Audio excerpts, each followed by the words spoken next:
White Sox fans, and welcome into the Sox On Tap podcast. It's Tony Marchese alongside NWI Steve, and we're getting down to business today, Steve. It's the GM meetings. Baseball offseason is underway. How are you feeling tonight, my friend?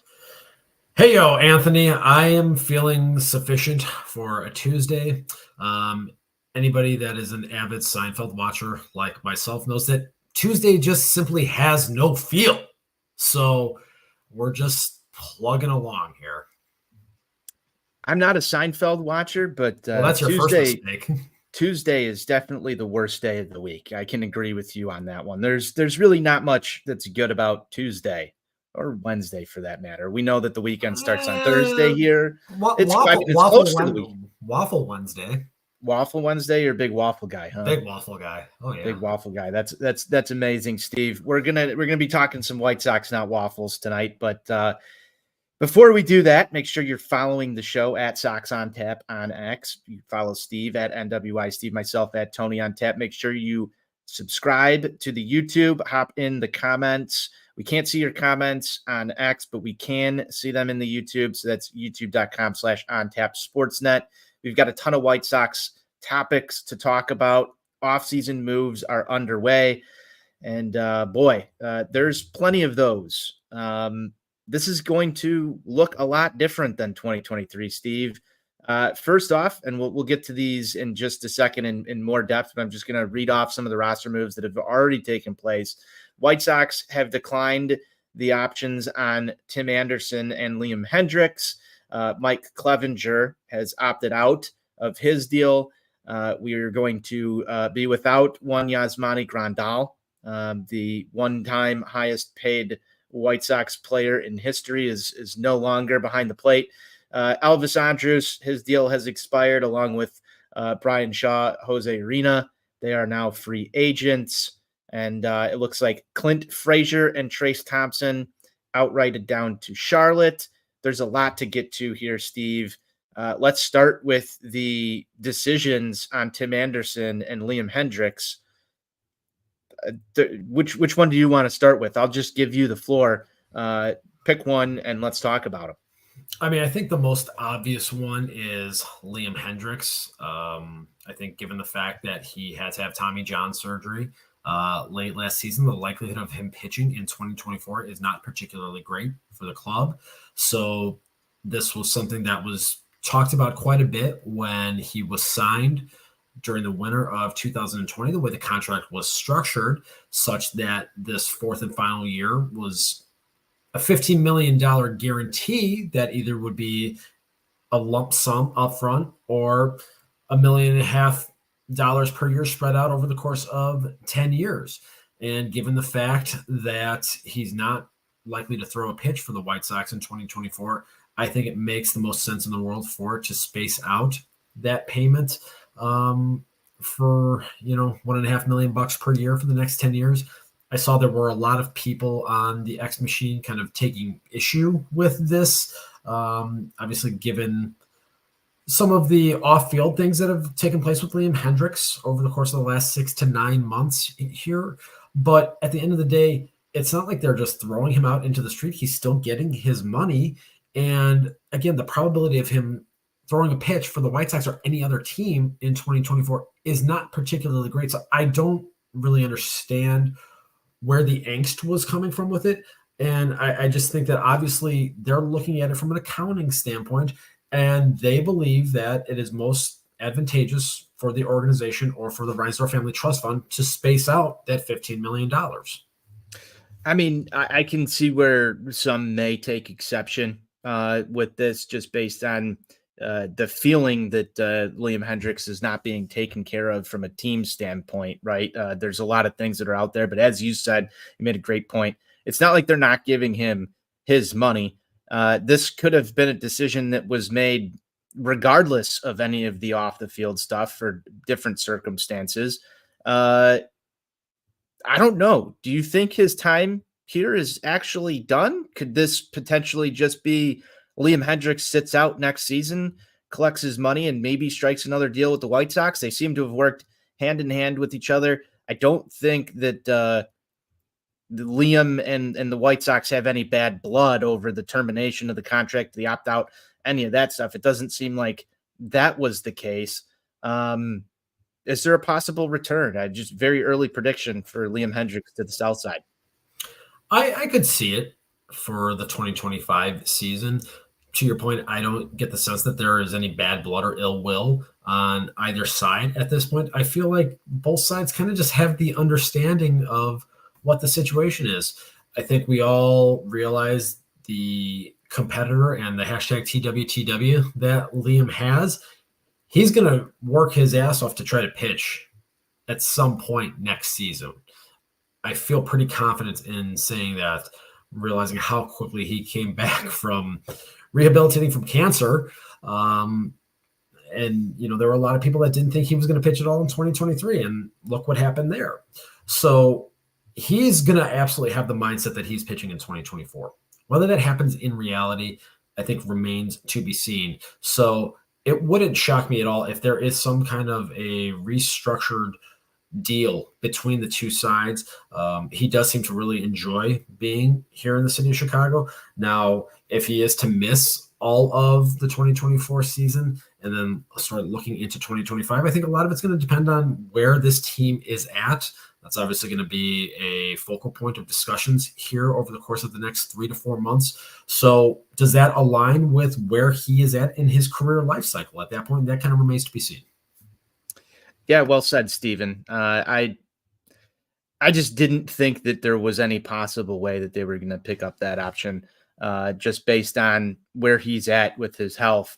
And it just makes too much sense at this point to decline it financially. The other one on this list here, the bigger decision I think that had to be made was Tim Anderson. Obviously, Tim Anderson, we discussed how horrific his season was on this show, what felt like a night in and night out basis. Just had an abysmal year. I'm sure you've got some stats in front of you on just how bad that was, Steve. I know you pour over all the stats, but final year in his contract, Sox decide we're not gonna pick this up. They've laid out at this point that they are open to having negotiations with Tim Anderson after he explores free agency. I feel like that's just a nice gesture. That's my initial reaction to that, is that's a nice gesture. We can debate up and down what this free agent shortstop market looks like. Hint, hint, it's not good. But that said, this move to me felt like we are clearing this out. They didn't want to pick him up and try and trade him. They didn't want to leave that door open. That's not true. Well, interject then. Why is it not true that they didn't want to pick up that option and then trade him? Well, okay. They didn't want to pick up the option at the $14 million. But if you read White Sox media mouthpiece Boob Nightingale in his column, I think it was from Sunday, they tried to trade him. He wrote about it very specifically, and there were no takers at that $14 million. This is something I tried explaining this to the person that supposedly I share a gene pool with. Jury's still out on that, hashtag unconfirmed. And he couldn't process the idea that a guy coming off of the worst season in baseball would have no trade value at $14 million. Baseball economics exist. Nobody was taking that deal at that price. So if, Bob, for whatever reason, gets information, Kenny's obviously not in the loop anymore. So my guess is that probably is coming directly from he who shall remain nameless himself. And again, he wrote about it very specifically that they attempted to move him, but they could not find a taker. So this was the option of last resort, so to speak. So with that said, the way I sort of was going into this was they didn't want to pick up at 14 and trade him. And I think you gave a lot of good context as to why. I didn't read that from Mr. Nightingale's column, but it seems like they're betting that he is not going to get anything in free agency. There's been so much talk within the White Sox community on the social media platforms that this was a dumb move. And I mean, everything you said right there just further cements into my head that it was the right move to part ways with Tim Anderson, because who knows what he's going to sign for. Do you see him getting a deal over 1 year at 14 million at this point if no one was willing to make a trade for him? I personally don't. And what I've kind of heard through the grapevine is that the organization would have interest in bringing him back, but not to play shortstop. Given the problems that they have at the keystone position that they've had for well over a decade, I've written about this too many times. There is some thought that when he goes out into the market, that there could be the possibility for a reunion for him to play second base. And if you look at his Instagram post that he made, he starts by saying, if my time on the South Side ends, if my time ends. I know you feel as though that was kind of a cursory gesture on the team's part, but I think the fact that he's put that out there, he's a guy that, wears his emotions on his sleeve, as we all know. I personally believe that if there was no chance of a reconciliation or a reunion in any capacity, I don't think that word "if" comes into play. I was going to get to this one too as well, Steve, and I sort of felt the same way when I saw the if. It just felt to me more like the organization was ready to move on and try and find upgrades here, maybe not even upgrades, just a different path forward. But this leads me to believe that they're going to be active in the shortstop market in some capacity, whether that be a free agent stopgap that comes here specifically to play shortstop, not named Tim Anderson, unless that's a last resort. I know you talked about the rumblings for second base. There was also some Getz comments that we're going to get to later about Yoan Moncada in second base. This right now is such a roster in flux that we have no idea what this is going to look like come opening day. So the fact that it's still a door open to me is okay, but it's going to be an awkward transition, don't you think, for Tim Anderson to come back and play second base for the Chicago White Sox, because that would mean he'd be swallowing quite a bit of pride, in my opinion, to come back and not be the shortstop and maybe not your leadoff guy next season. There's a lot at play here, but I don't think that Tim Anderson has the same bargaining power that he did when he was the staple in the leadoff spot and at shortstop anytime 6 days a week before he needed Sunday off. You're right in that assessment, and that was one of the things that I wrote about today at a lovely website you might be familiar with called ontapsportsnet.com. If you go and if you look at Tim's numbers since he came off of the IL June 20th of last year from the groin injury, and then there was the wrist issue and everything else that has taken place since then, he's been the worst offensive player in the sport. That coupled with the defensive miscues that have unfortunately been a little bit more prevalent, I would say, in the last year and a half, that hasn't helped his value from that standpoint. So there may just have to be some self-reflection and some understanding that the days of being that shortstop, manning that position, I don't know of too many teams that are willing to entrust that responsibility to him at this point, given the struggles that we have seen since June of last year. So it could just come down to a scenario where you've got a choice to make. Do you want to hold out thinking that somebody is going to let you play shortstop, or do you want to be realistic and sign on with a team? I remember last winter, there were a lot of people that were saying that Elvis Andrus was going to get a starting shortstop job somewhere based off of the final 2 months he had when he came over to the Sox. How did that play out? He wound up signing pretty late. And what position did he sign to play? Sox. Second base. Okay. So there is precedent for it. I think that's something that we just have to be mindful of. Again, there's a case to be made that this relationship just needs to be completely dissolved and that both sides need to kind of go their separate ways and have a fresh start. You can make that case right there. I'm in that camp. I think it goes both ways. Personally, I'm of the mindset that however this plays out, I don't think it really has that much of an impact on the long-term trajectory of the White Sox next fluke winning season in 2027, because I don't think Tim Anderson will be around by then anyway. The goalposts of the fluke season continue to move back as things get more and more tumultuous within the White Sox organization, Stephen. But I'm of the mindset that it's probably time to move on, just given the things that took place over the past couple of seasons.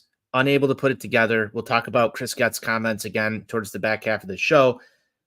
I don't see a world where they reunite and things go as well as we would hope. But I'll give you one precedent for that. Sure.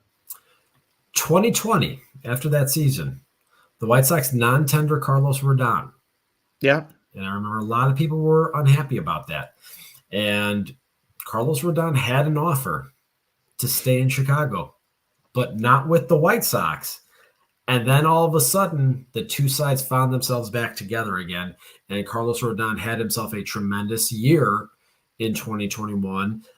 Little injury plague there towards the end of the season, but he was able to parlay that then into a pretty nice, lucrative one-year deal with the San Francisco Giants. Build off of that and was able to get himself a multi-year deal. So there is a little bit of precedent for it. Is that entirely a probability?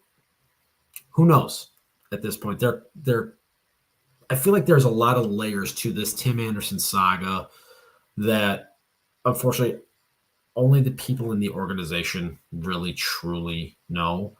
And is it possible maybe that with changes to the front office, to the coaching staff, and to the roster on a whole that we're expecting to see this winter, that factor into how this plays out going forward? Sure. So ultimately, only time will tell.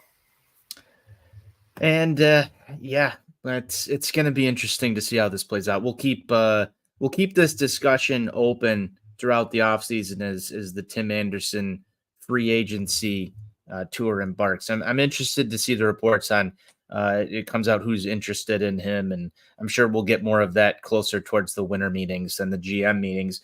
Couple other notes, as we mentioned earlier, Mike Clevenger, no longer a member of the Chicago White Sox. He opted out. Stephen, you told me the other day you were not surprised by this at all. I was a little shocked. I thought that, maybe he would come on back. I thought that he enjoyed his time here. He pitched well here. He's another guy that I'm curious to see if there's another reunion between these two teams. I know a lot of people want him out of Chicago for the off the field stuff. We've got two starters right now on this roster, and one of them is maybe half a starter, and that's Michael Kopech because he cannot go the distance, so to speak, and seems to be injured all the time. Clevenger did have a couple injury issues. And then it sounds like from some rumors that were happening today, the White Sox are potentially maybe going to move Dylan Cease. So that would leave you really with Michael Kopech in your starting rotation. Touki Toussaint exists. Touki Toussaint does exist, but I don't know if that's the name that everybody wants to be riding into 2024 with. I digress, but are you at all got any feelings on the Clevenger opt-out? No, I'm just really not surprised by it. I think, when you look at the state of the starting pitching market out there, there was some belief, and I was kind of questioning this when the waiver deadline came about, the fact that no team made the acquisition for him when all it was going to cost was money at the waiver deadline. And It always intrigues me when we hear this from a couple of people within our own group. $5 million is a lot to pay for 2 or 3 months of Mike Clevenger. And then the same voices will echo, well, I love what the Texas Rangers did and going out and spending all this money. It's like, why didn't teams jump out for his services? It's $5 million in a world where, what is Shohei Ohtani going to get? I'm also kind of shocked that nobody went for the $5 million for a couple of months. I think that there just simply are teams that didn't want to deal with, the baggage from Clevenger. I mean, you got to remember, this isn't just a winter of 2022, 2023 thing. There were transgressions that took place during his time in Cleveland. So it's kind of a multitude of different factors that I'm sure that there were teams out there that were just saying they didn't want to deal with the headache from it. And there also could have been some teams that in their purview were financially tapped out, that adding that additional $5 million wasn't something that their ownership groups were willing to take on. I mean, you look at these reports that have come out in the last couple of days here about the San Diego Padres having to take out a $50 million loan to cover payroll and some of their expenses. You hate to see that. You hate to see it. That's something that I think has been underreported a little bit. That's really a function of Bally Sports Network going under on the local TV contract side of it. And that had serious ramifications for it right there. So, and there are a number of teams that were in, playoff contention that were kind of in that same boat, that were part of that Bally network, that, that cash shortfall was probably prohibitive of them going out and taking on $5 million for a guy like Mike Clevenger. Yeah, that's fair enough, but we'll never know really the intricacies of everything that went into why we were covering payroll out there in San Diego with some loans. I'm sure that the Bally stuff really played a huge part into it. Thankfully, that didn't disrupt any of the markets in Chicago and baseball watching. I know that there was issues, in Arizona as well, Steve.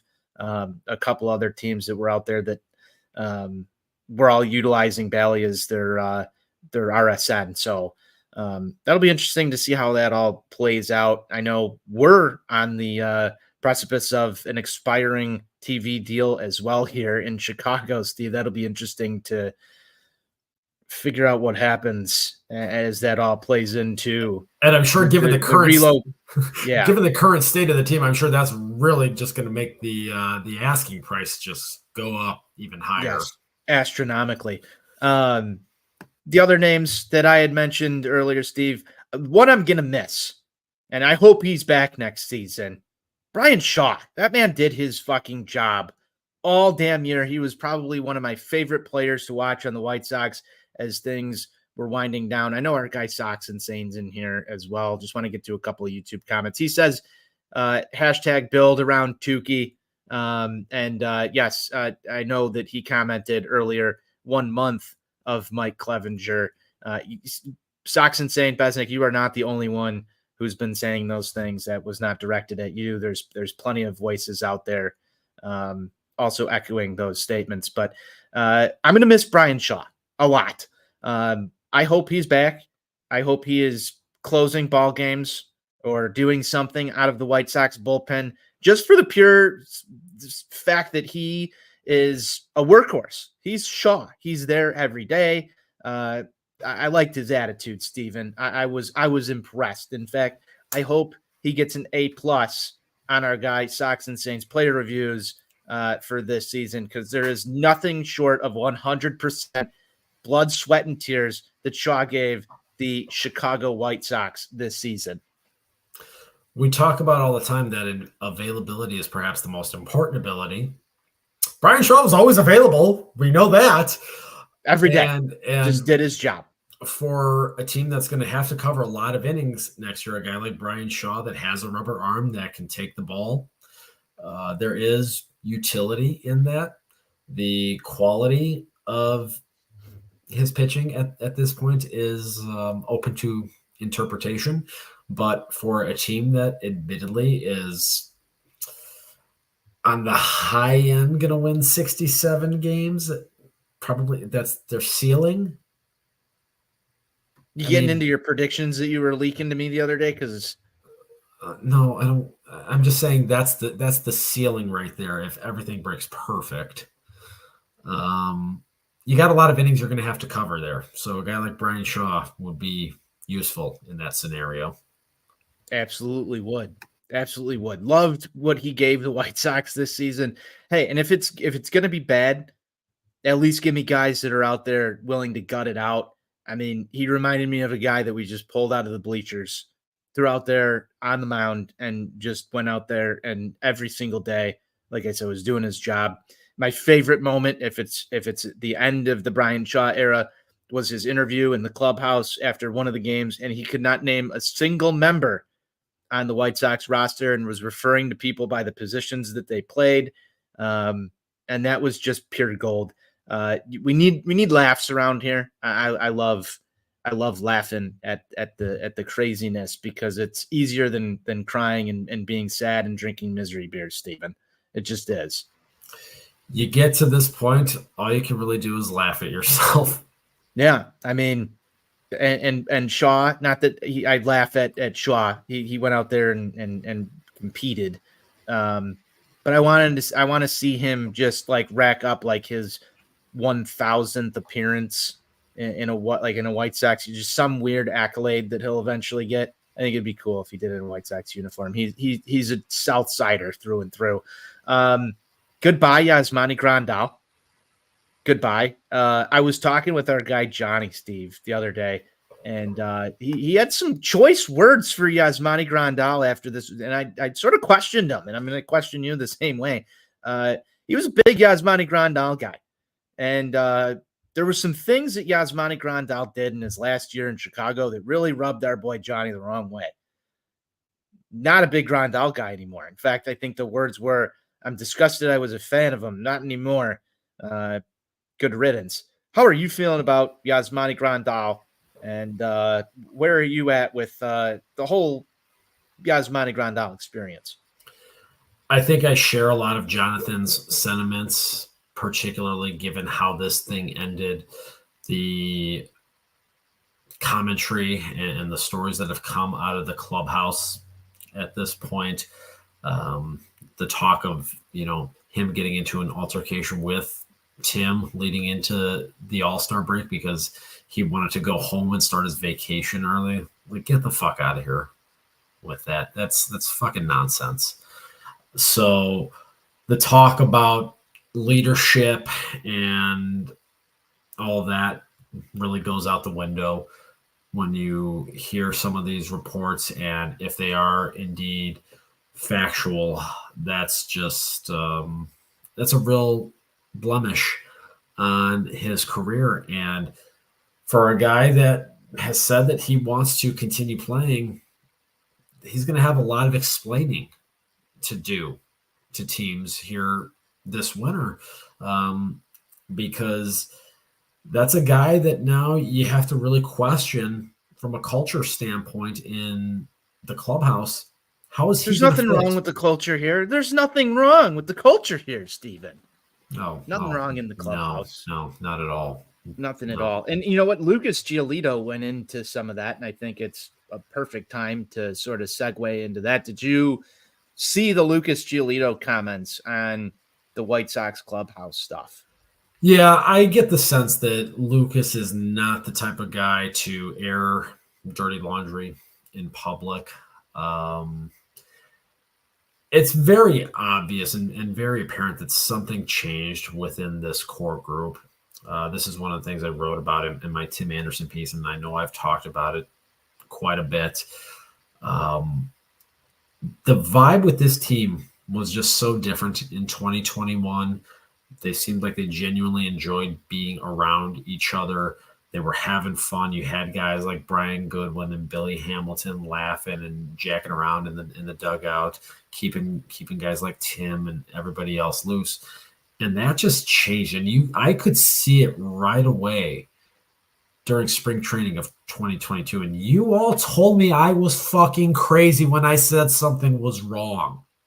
You all said I was nuts, but I could see it right there. I think the word you're looking for here is denial. I mean, I'll admit it. Why would I want to ride into the 2022 season? It's not about believing wanting, though. No, I know, but obviously everybody believed that we were going to take the next step in 2022 at the conclusion of the 2021 season. If you were there at that, the blackout game or whatever you want to call it, first game against Houston, it was a magical night. And there was, I think, outside of the Field of Dreams game, which you and I were at, there wasn't a better moment within the rebuild unless you traveled to Cleveland like yourself to watch them, win the division. And even bury there, a fucking franchise. Even there, I don't know. I felt the celebration was subdued. It was a lot of, all business. And then the business just didn't work out. And speaking of, I think this is the appropriate time to announce that, we're going to take an in-depth look at where the rebuild went. And we've got some things. I know we teased this, but we've got some things in the works that Steven and I are going to be taking a closer look at this White Sox rebuild. But even through that division win, there wasn't many high points here to talk about. I thought that was just, and maybe I misread it, I thought that was just the stepping stones to going somewhere. When you come back from spring training and talk to me about the vibe is off with the team, it's hard for me to believe that until we really get into the nitty-gritty of what's your record after 60 games, and things weren't looking great. Things were not looking great, and it spiraled out from there.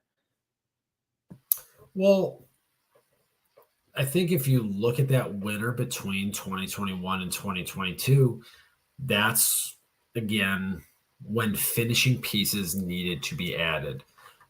It was very obvious that Cesar Hernandez was not coming back. They needed to address second base. They needed to address right field. They did none of those things. That was the point where you should have been going out and you should have been finalizing and locking down this roster and trying to insulate yourself with depth.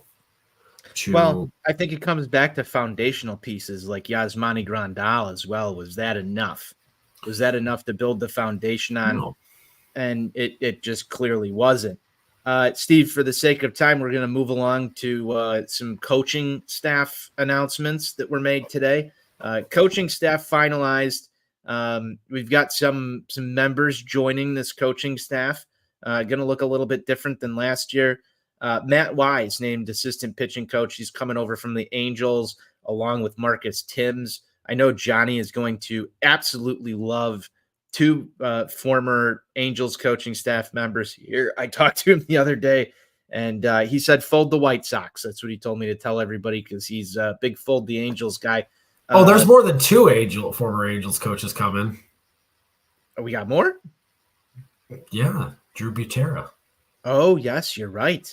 He's down my list. Jason Bourgeois or Burgess. I don't even know how to pronounce this guy's name. Bourgeois. I got it right the first time. He had 3 plate appearances for the White Sox at some point in his career. He's going to be your new first base coach, replacing Daryl Boston, as well as your outfield coach. Drew Butera, as you mentioned, he's going to be your catching coach. I believe he has some former bullpen coaching experience. And then your favorite guy, the new addition, Grady Sizemore, is coming to town. I know how you feel about AL Central guys. Ethan Katz, Grafol, obviously remaining with the team. Steve, any thoughts on coaching staff? It looks like Chris Getz has shook up the coaching staff roster as well as our 40-man right now. Do you think this coaching staff, does it give you any hope of being better than what we had last season? Well, my initial thoughts are you have a former Cleveland Indian in Grady Sizemore. You have a former Twin Drew Butera. You have a former Tiger in Marcus Timms. You have the obvious Royals connections here. I hate it all. I'm in hell. I'm in absolute hell right now. On a serious note, I think it's fascinating that they have chosen to bring in guys that have relative recent playing experience on the coaching staff. So, and some guys that have been in a variety of different roles with outside organizations. Obviously, Jonathan not real happy about the Angels connections there.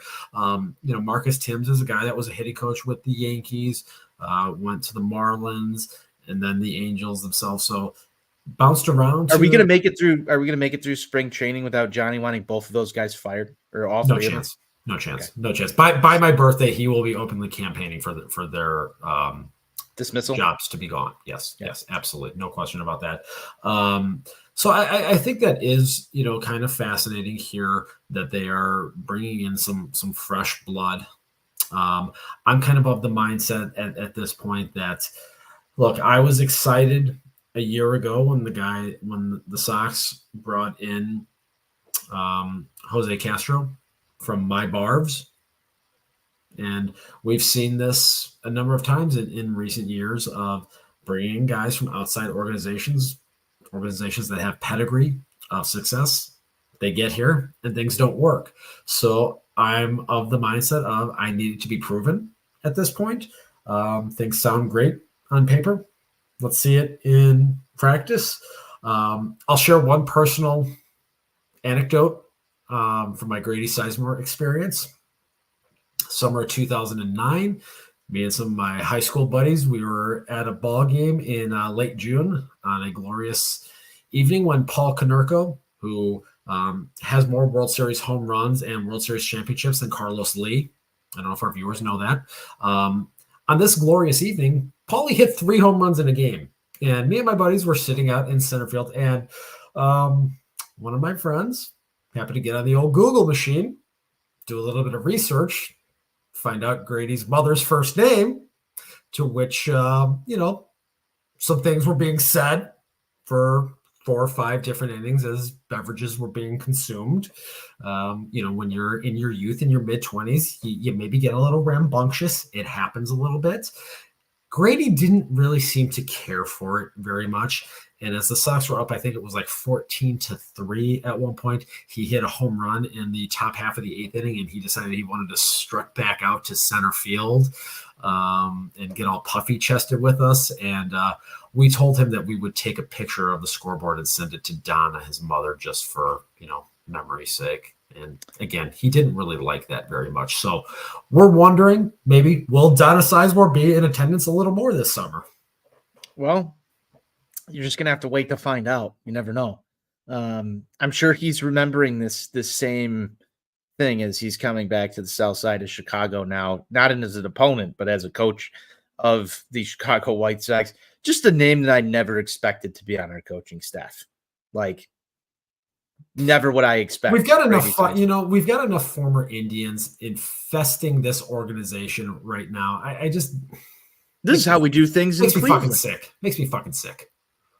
A couple other notes as we move on here. Colson Montgomery, I know we all love prospects here, was named the AFL All-Star Game MVP. Seemed to have himself quite the fall down there in Arizona, Steven. I think a lot of people are clamoring for him to potentially make this roster out of camp. We'll temper expectations. Just because you're a fall league MVP type guy, pretty sure we've had a couple of those in the past as well. I don't know if you can recall some names for me. Adam Engel. Adam Engel was the AFL MVP, not the All-Star Game MVP, but the actual league itself. I am of the mindset that, honestly, I think it wouldn't shock me if Colson Montgomery spends the first month of 2022 in Birmingham. Honestly, from my perspective, I think given the time that he missed last season due to injury, it would almost make sense for him to start the season in Double A Birmingham, get that first month under his belt, and then, second week of May, he goes up to Charlotte, goes into that little sandbox there, has a good 2.5 months, and then come late July, maybe then you see him at the corner of 35th and Shields. I think the idea of rushing him at this point does not make sense. This team is not winning anything in 2024, as we have talked about here previously. Let him develop. Don't rush this. There is no point to this. The 2 months that he missed during the 2023 season and those plate appearances down in Birmingham, I think that matters. And so I think allowing him to recoup some of that time before he gets thrust into this environment here, because he is going to unfortunately get the Yoan Moncada treatment from a lot of people. There are a lot of people that are watching the highlights, seeing things, and having all these thoughts going through their heads that this is going to be the guy. This is going to be the prospect that works his way through the entire system, and he's going to be the one. I think if we learned anything from this past experience, let him come up and prove it. And that's kind of where I'm at. Well said. The only other news note topic that I have is, came out from Bob Nightingale report, White Sox, and we sort of touched on this earlier, so I'll sort of breeze through this one. I'll give you a quick minute to throw your comments on it. White Sox potentially entertaining trade offers for Dylan Cease. Thoughts, and what would you do if you were Chris Getz in this scenario? I mean, in other news, water is wet. Look, we all know that Dylan Cease is not long to be wearing a Chicago White Sox uniform. As long as Scott Boras is his agent, the idea of him being here past the 2025 season, it's just not there. We all know this. We all understand this. I think there are two unique schools of thought to the situation and how it should be handled. On one hand, you have people that are of the mindset, just move him this winter right now, get on the phone with a team like Baltimore or a team like Arizona, somebody else that has, a very stocked farm system, and make that move and get it done. I understand that aspect of it. But then there's the other side of this equation where Dylan Cease didn't have as strong of a 2023 season as we were all hoping. So that value has decreased. So now Chris Getz is in a position where his first real tough choice that he is going to make is he's going to have to examine the risk calculus of, do I just move Dylan Cease right now because he is a starting pitcher? Starting pitchers break, arms are fragile. You never know what's going to happen with that. Do I just move him now? Or do I bring him back, let him have some time working with the likes of Brian Bannister on the pitching development side to see if there are some tweaks that can be made to help try to extract some of that additional value that was lost due to his inconsistent season in 2023? I can see both sides of this argument here. So in my opinion, that's going to be the first real test for Chris Getz here as White Sox general manager. I agree with that. And I do have a couple of counterpoints to it. I think part of his value is in availability. I believe he did have the most starts in the AL, 33 last season. Pitching is a need for every team in Major League Baseball. You've got a guy coming off of 3 consecutive seasons with 200 strikeouts. He might not be an ace on every team, but I think his services will be in demand. Do I think he's going to fetch you Holiday? Absolutely not. That's not going to happen. I think White Sox fans got a little bit, what's the right word I'm looking for here? Overvaluing. Well, every team overvalues. That's the appropriate word. start to overvalue Dylan Cease from a national perspective, he's not Chris Sale. He's not, and even in that trade, we can go back and look, and we will. Did Rick Hahn get fair value for Chris Sale? I think we could sit here right now. The easy answer to me is probably not. But moving Dylan Cease is going to be a defining moment in the Chris Getz era, no matter how it comes down. I don't think that there's a reason to sit on him and let the possibility of it turning into another Tim Anderson, you're just walking out the door here, is the appropriate answer to this, especially given the state of the roster. This is going to be one of the key pieces. I think that this has to come this offseason, at the very latest this trade deadline, in order to extract the most value out of Dylan Cease. If you wait past then, I mean, you're talking about a guy that's now a 1-year rental, potentially a couple-month rental if you wait until next trade deadline to move him. And I think that that's far too long, Steve. I don't know about you. Yeah, I can't envision a scenario where Dylan Cease is throwing a pitch for the Chicago White Sox in 2025.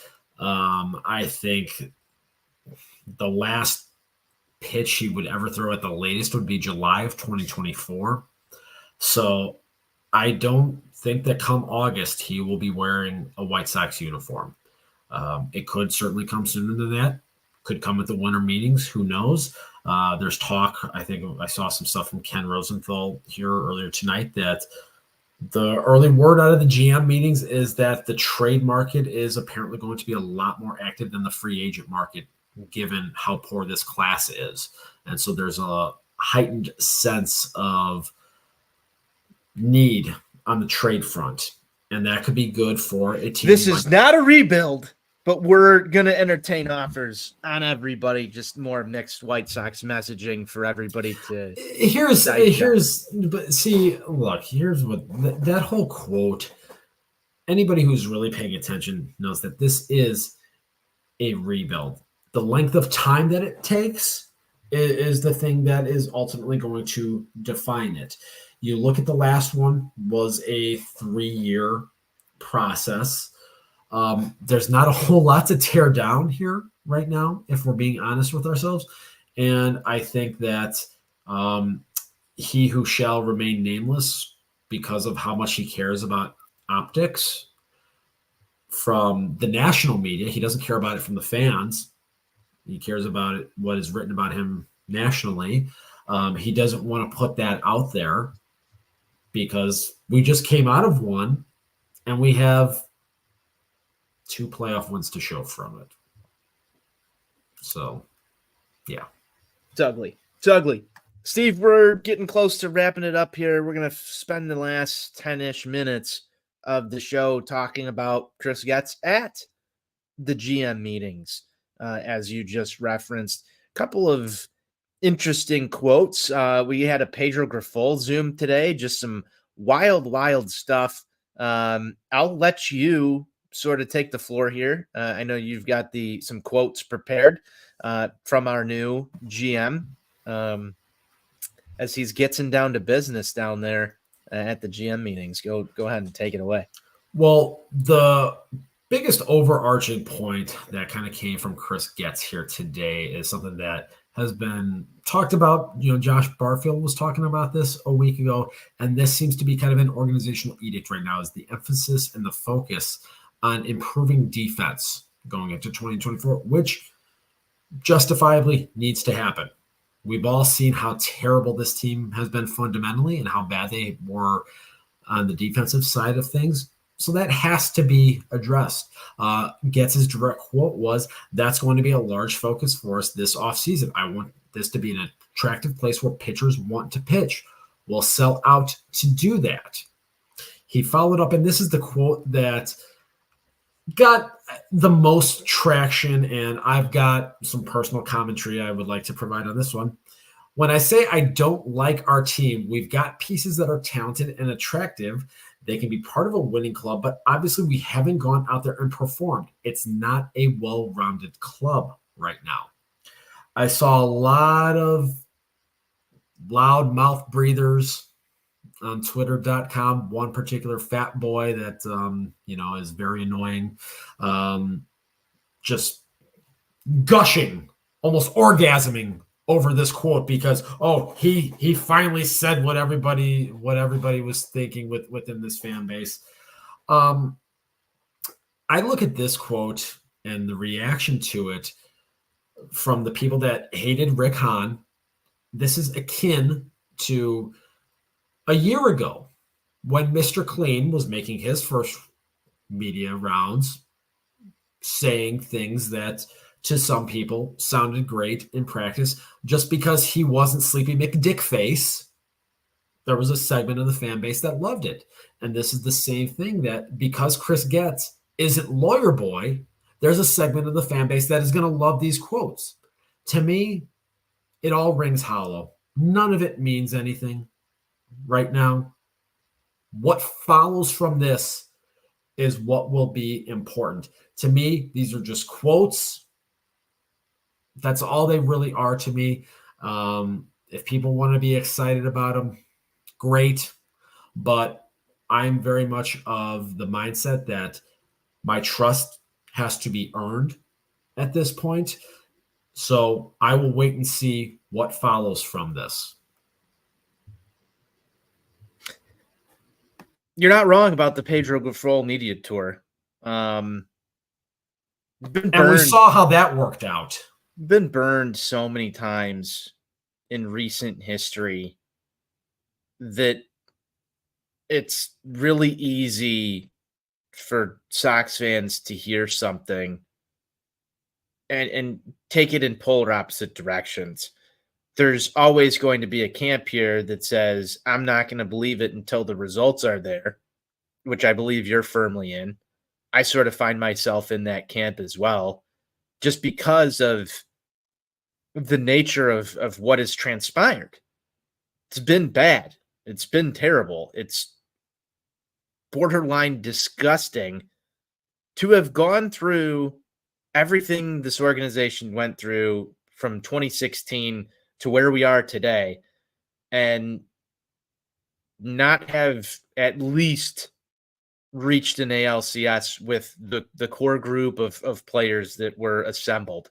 And that's sort of where I go with his comments on we've got attractive pieces. Obviously they do. I mean, if you think back to the trade deadline last season, the mantra that at least was prevalent in what I was hearing through MLB Network, national beat writers, was everybody wants the White Sox players, but why can't they perform together? Something was wrong. We discussed Tim Anderson. You go back and forth to all these other things. Then there's the opposite side to this, which I know exactly who you're referring to. We'll take a look at this quote and say, it's not Rick Hahn. It's somebody else who's got to I saw the memes. You know, he gets us. I saw the that was pretty good. I mean, that was good. A+. We can give a nice little clap for that one on the show. I saw the, Chris Getz, White Sox fans handshake. We all hate this team. Pedro Grifol fucking doubled down on it and talked about how he didn't like the team either. And my first thought, Steve, I go back to this. This isn't a new regime that everybody thinks it is. Where is the same energy from people thinking, well, wait, Pedro Grifol had a hand in this problem last season and some broken promises.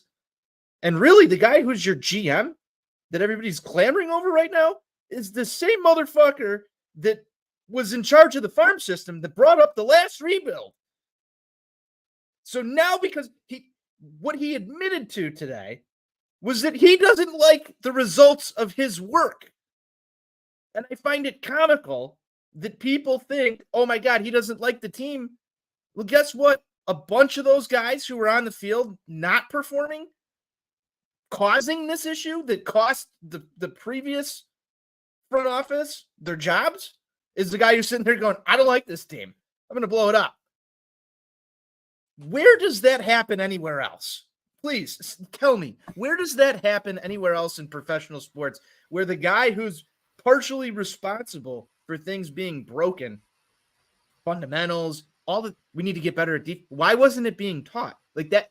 Why was that not a question from any of the beat writers who were there? Because my first question would have been, if you don't like the way this team is playing fundamentally, is there a reason that these fundamentals weren't instructed and drilled into these players' heads at the minor league level so that when they came up to play for the big league club, that these were not problems? So now we've got to clean the slate of all the wrongdoings of someone who's now in charge of the thing at the organization at a mass scale. It doesn't make sense to me. I don't understand how the change in the air around this place that we call the White Sox Twitter community. I saw a lot of people call this refreshing. I saw because it wasn't lawyer speak. Okay, so we dumbed it down now a little bit, and now that message works. I don't understand it. I don't understand how all of a sudden he can walk in with a different pair of sunglasses that Kenny Williams wore and sit in front of the media and say, I don't like this. This is bad. We're going to change it. We're different. It's still the same. It still reeks of the same problem to me. It's the Spider-Man meme. Yes, that's a great way to put it. I mean, or it's the meme of the guy, up close flexing, and then they just, he takes another one where he's like 10 feet away, but it's the same guy. We just moved further back to change the visual. That's all we're doing here. I don't get it myself, but again, because there is this very vocal segment of the fan base that didn't like Lawyer Boy, because he's not the one delivering the message anymore, they are willing to basically just ignore the fact that the word salad that is being thrown out is kind of basically the same. But, narratives. It's in a new, easy, digestible format. Yeah. And round we go. You got anything else? Getz comment-wise? Oh, I do. Yoan Moncada, second base. I believe there was a comment about how Yoan Moncada came up through the organization, played second base, and there may be days he's at second base next season. I'm not entirely sure if Yoan Moncada will be on this roster. And I've got it's just my feeling. I know it's been floated out there. I have a feeling he might be shipped off in exchange for some interesting catching. He's not going to be the third baseman going to Kansas City. You don't think so? No. Why not? Salary dump. They need to exchange salaries. Because I feel like Kansas City. Please don't tell me he's not the third baseman and it's going to be somebody in our minor league system. You know exactly where I'm going with this. Yeah. I mean, the idea of Jerry Reinsdorf taking on an additional, $20-some million. And I mean, I don't think that the Royals, I find it hard to believe that would be a contract for contract swipe. I just don't see it. I could very much see the Royals saying, okay, we'll take the AA prospect that's in the Arizona Fall League, hitting some long home runs. We'll pay down the debt a little bit, but you send us that guy instead. I can see it. Pedro might not get his wish, if at least if I was in that position, but we already know how these negotiations have worked in the past. I don't know. I thought maybe there's a chance you could offload him. Might lessen this thing. Who knows? Yeah, I don't see it personally. Well, we'll have to get there. But I was intrigued at least by the comments that Yohan Moncada, who I was told numerous times cannot play second base. But see, Anthony, you're missing a very important part of the quote where Getz specifically says, we like him better as a third baseman. That's a massaged way of saying he kind of stinks defensively at second. It also sounds to me like they don't have a plan for second base at the moment. Well, geez. I for one. What did the last tenure have? Hold on. Let me remove my shade so you can see the shock in my eyes. Yeah. Well, here we are. Steve, that's about all the time we have for today. Thanks for everybody who hopped in the YouTube, threw some comments out there. We appreciate you guys tuning in. You can follow the show at Sox On Tap on X. Follow Steve at NWI_Steve. Myself at Tony On Tap. We just crossed an important milestone here at On Tap Sportsnet, Steven. 1,000 YouTube subscribers. So thank you to everybody who tunes into the show on the YouTube platform. We really appreciate it. Keep doing that. Tell your friends, tell your family, tell everybody that you know. Hit that. Call your sons, call your daughters, call your friends, call your neighbors. Yes, all of that. Subscribe to the YouTube here at On Tap Sportsnet. I need to get you to record that for a promo, Steve. That'd be great. That's all the time we have for today. Steve, any final thoughts before we close this down? Final thoughts are, it's been tomorrow will be 7 days without baseball. You know what they say, 7 days without baseball makes 1 week. Which form of week you want to use, which spelling, it's open to interpretation. But we set the clocks back. Darkness is upon us. Winter Steve is here. It's not a great time to be. It would be nice if this organization would do something positive to lift our spirits. Maybe you'll get a Christmas wish if you're good. I feel like I'm probably just going to have to do a Festivus airing of grievances. We will have that for sure. Coming up. Lots of off-season content coming your way from Sox on Tap. Steve, it's always a pleasure talking about White Sox baseball with you. Close it down how we always do. White Sox forever. White Sox for life.